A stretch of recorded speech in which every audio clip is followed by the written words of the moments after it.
Gremo naravnost, držimo se table za Zag. Gremo naravnost, mimo Zaga, proti gozdu.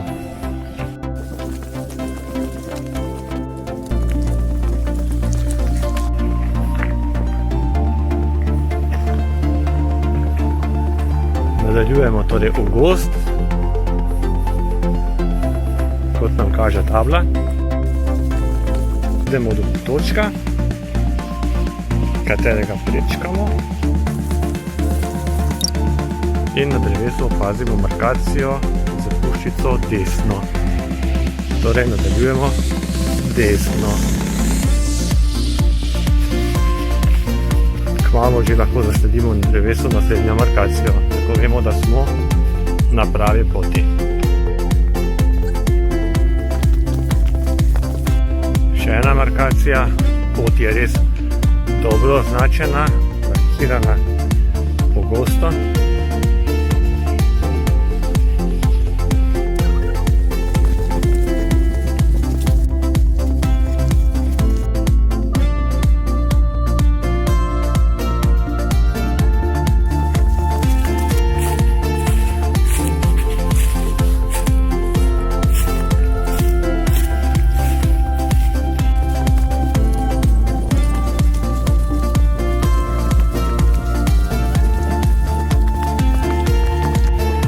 Na cesto.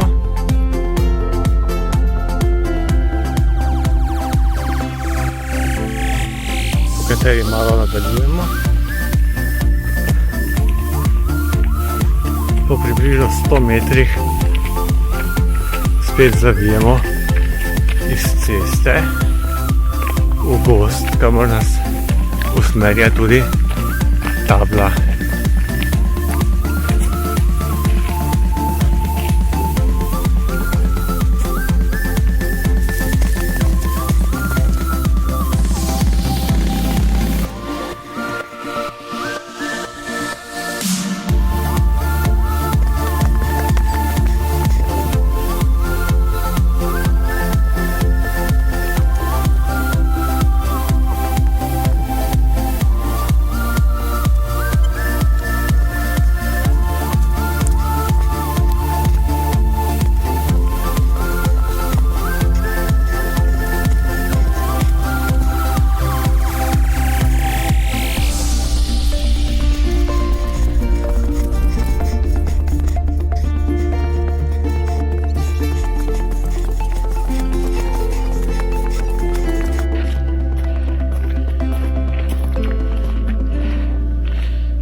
Do vrh stolpa Rašice smo potrebovali 39 minut pa 7 sekund, razdalja je bila 2,76 km in vzpona 330 metrov.